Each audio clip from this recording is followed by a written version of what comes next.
really rude. I'm sorry, but then he died. It and was I was like, cool, though. oh, it was sick. Yeah. You You don't know what your Ohana's gonna be, right? Yeah, you don't And know then- what it's gonna be. Sorry, I was just thinking about his metal move, slice someone in half. Oh, yeah. Someone's lying. This is not a 15.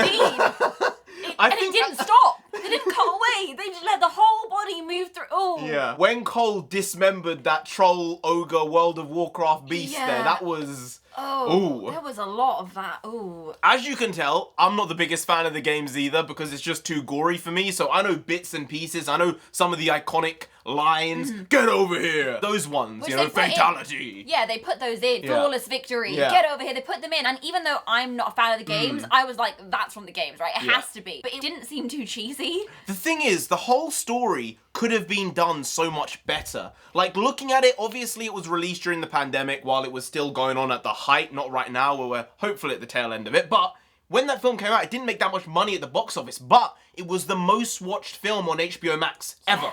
So clearly they saw it and said, people want to watch this, people want to see what's going on with this franchise, and they greenlit the sequel even though the first one didn't make that much money. Yeah. But I think they have to really concentrate on the script Yeah. and make sure that it's better than this first one. Because while the CGI was great, the action scenes were good, Yeah. overall it was very, very subpar. Yeah, it was weak. And if there wasn't the cool CG and there wasn't some of the nostalgia... You probably would have associated turned with it off, wouldn't you? Yeah, I might have turned it off. Yeah. I think fans must have really loved it.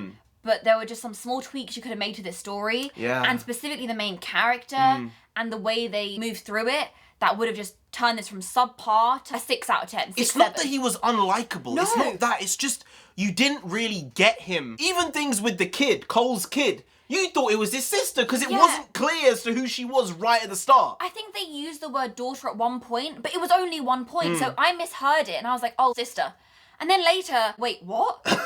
Oh, I thought that was because he could have been any age. Yeah, he could have been 28, 40. Yeah. He could have been anywhere between. Obviously, he would have been a very good-looking 40-year-old if he Yeah. was 40. But you couldn't really place his age. No, and because of that, you couldn't place his character because you didn't No. know where he was in his life, why he was doing what he was doing for his family. You know he was down on his luck and that was pretty much it. Yeah. But that wasn't enough. It wasn't enough. And a few small things like changing specific settings, making the background stuff, the stuff in the background, more impactful. Not that it needs to be incredible set design, but showing a picture of him and his wife or Yeah. him and his partner when they were teenagers Yeah. with a baby. Yeah, graduating, It puts- baby in arms, you know, it changes the scenario and you Yeah. realise, oh, maybe this is why he's been down Young and down. parents. Young parents struggling through life, didn't get the big break they wanted to, Right. moving on from there. And immediately, you understand the story a bit But more. I think that was probably assumed from the story point of view. We don't need to do that. We don't want to do that because he's obviously a young parent. But It he wasn't might clear not enough. have been. I was looking at this saying it would have been better if he was actually 18, 19 when he had the kid. Yeah.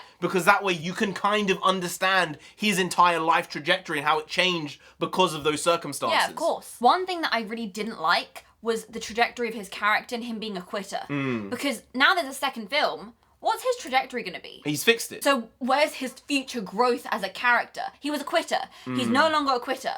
What is he now? You know, it could have been done differently where instead of him being a quitter and him tapping out in those first few scenes in the ring, it was that he was maybe throwing fights or losing them intentionally and maybe his missus isn't happy with it. And instead of her saying, oh, I can't watch him fight anymore, Yeah. she's saying, I can't watch you lose anymore. Yeah, And there's this because you're moment of choosing to lose on occasion because you feel like you need to provide Yeah. like that and you don't want to take that risk, you don't want to take the jump of trying to be great because you're like, maybe this is okay. Exactly. And whether it's him throwing fights on purpose and being paid for them, or whether it's him choosing to lose a fight so he can have a longer career, Yeah. those are things which could have been implemented so easily into the Quickly. story where you would have understood his character and possibly empathized with him even more. Really seems like I'm nitpicking here, but I did have another problem in that Sonya got her powers in like no time. Yeah. She took the dragon tattoo and then boom, next scene she has powers. There was no preamble. I guess she always knew who she was and that's the characterization, but it seems a bit shit. It would have been better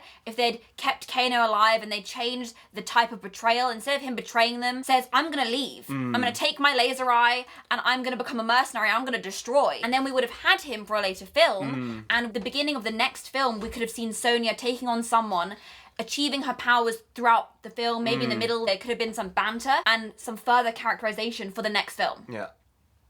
But you just want the Mary Sue straight away, right? The way they characterized her, it sort of made sense. And it didn't need to be that, because you could have made her character better by doing that. Yeah.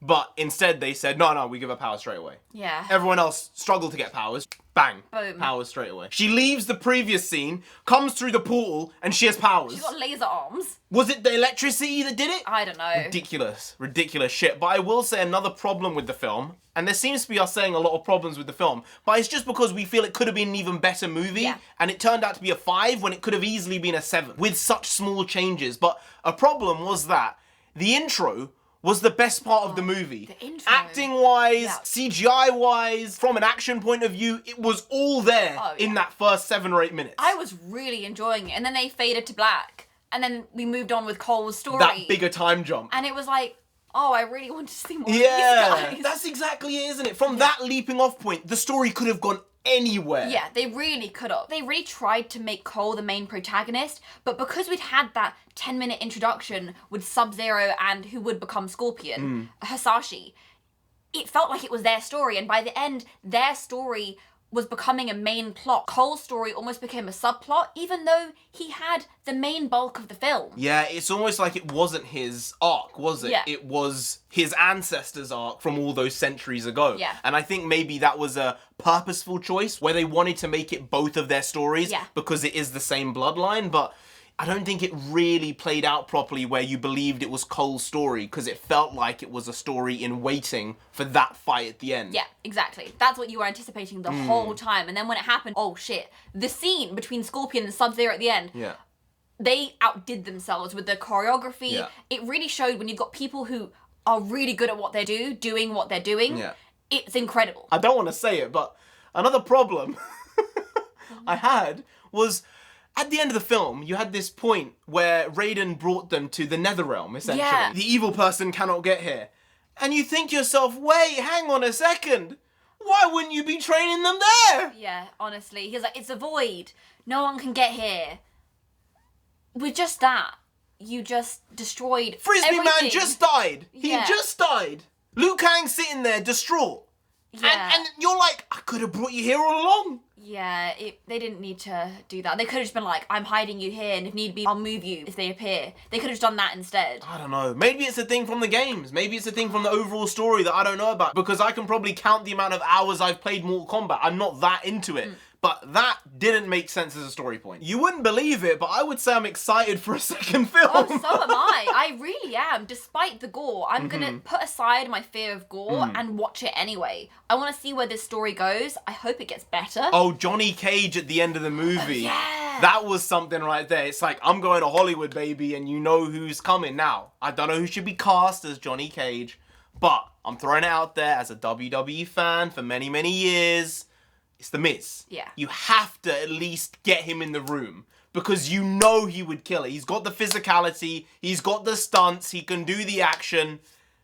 I can just not see it now. The thing Not. is- Sorry for the double negative, but I cannot not see it. My question is, why wouldn't they have him in the room for it? Because it would bring another audience, potentially. He's a really big star. Yeah. I believe it. I think he really wants to play it, and it's kind of who he's based his character in WWE off of for 10 years. So I think it's a great fit. I could be wrong, I could be stupid, but there is a lot of potential and opportunity with this franchise. And even though this first one didn't make that much money, there are so many open doors for this franchise and this universe that it's almost unlimited.